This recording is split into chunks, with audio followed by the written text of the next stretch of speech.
Kelakuan Vicky Prasetyo ini bikin Maria Ozawa ketakutan. Miyabi ogah ketemu. Maria Ozawa alias Miyabi merubah niatan untuk bertemu Vicky Prasetyo. Miyabi ternyata was-was dan ketakutan gara-gara kelakuan Vicky Prasetyo ini.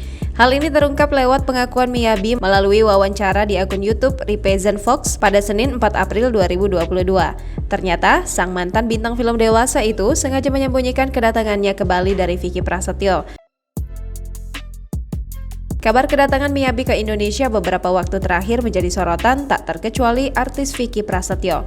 Bahkan, sosok Vicky Prasetyo itu terlihat menggebu-gebu agar bisa bertemu dengan sang mantan bintang film dewasa Maria Ozawa alias Miyabi. Meski begitu, ternyata Miyabi ogah ketemu Vicky Prasetyo. Tak hanya itu, Miyabi tolak dibayar Vicky Prasetyo untuk bertemu karena merasa takut.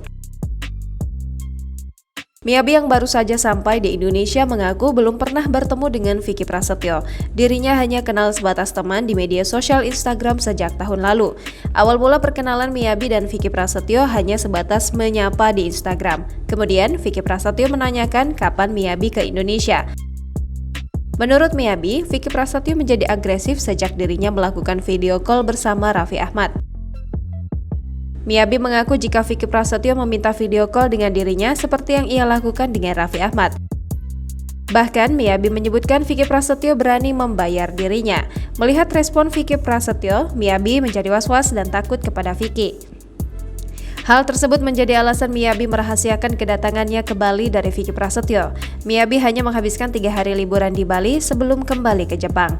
Meski tidak memberitahukan keberadaan dirinya, Miyabi menduga Vicky Prasetyo mengetahui dirinya tengah di Bali melalui Instastory Instagram miliknya.